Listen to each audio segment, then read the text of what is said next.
Welcome to mini foods Jaisingh. எல்லோருக்கும் வணக்கம். இன்றைக்கி நம்ம நினச்ச மாத்திரத்திலே ரெடி பண்ணக்கூடிய ஒரு சிம்பிளான ஹல்வா ரெசிபி தாங்க பார்க்க போகிறோம்.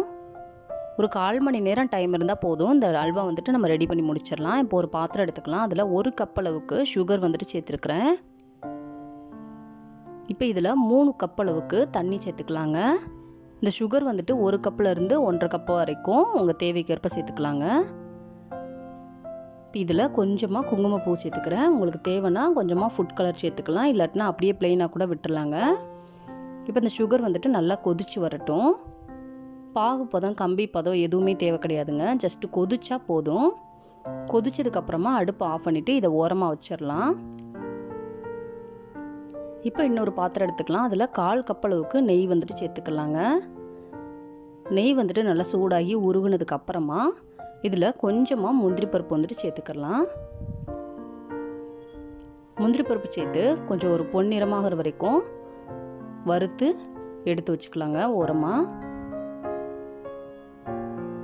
இப்போ இது கூட 1 கப் அளவுக்கு நல்லா சளிச்சு எடுத்த கோதுமை மாவு சேர்த்துக்கலாங்க. கோதுமை மாவு சேர்த்துட்டு அடுப்பை மீடியம் ஃப்ளேமோட கொஞ்சம் கம்மியாகவே வச்சுட்டு இது போல் பொறுமையாக வறுத்து கொடுக்கணுங்க.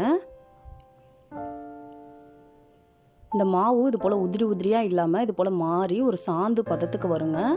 பாருங்கள், இது போல் நல்லா திக்கான சாந்து பதத்துக்கு வரும். இந்தளவுக்கு பதம் வந்ததுக்கப்புறமா நம்ம ஏற்கனவே கொதிக்க வச்சுருக்கிற அந்த சுகர் சிரப்பை இதில் சேர்த்துக்கலாங்க. கொஞ்சம் கொஞ்சமாக சேர்த்து இது போல் கலந்து விடுங்க. ஒரே வகையில் சேர்த்துட்டோன்னா நமக்கு கலந்து விட முடியாது, சீக்கிரமாக கட்டி கட்டியாக போயிடும். ஹல்வா ஸ்மூத்தாக இருக்காது. கொஞ்சம் கொஞ்சமாக சேர்த்துட்டு இதே போல் கலந்து விடுங்க. ரொம்ப டேஸ்ட்டாக இருக்குங்க. ரொம்ப சிம்பிளாகவும் இந்த அல்வா நம்ம ரெடி பண்ணி முடிச்சிடலாம். நம்ம நார்மலாக அல்வா பண்ணுறதுக்கு ரொம்பவே ப்ரொசீஜர் இருக்குது. ரொம்ப நேரம் கலந்து விட்டுகிட்டே இருக்கணும். அது போல் இல்லாமல் எளிமையான முறையில் நம்ம நினச்ச மாத்திரத்துலேயே இந்த அல்வா செஞ்சு முடிச்சிடலாங்க. பாருங்கள், நல்லா திக்காயிட்டு இருக்குது.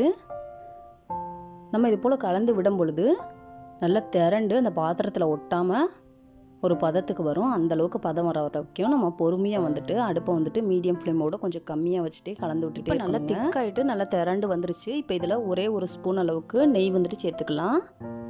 1/4 ஸ்பூன் அளவுக்கு ஏலக்காய் பவுடர் சேர்த்துக்கலாங்க. நம்ம வறுத்தெடுத்து வச்சுருக்கிற முந்திரி பருப்பையும் இதில் சேர்த்துக்கலாம்.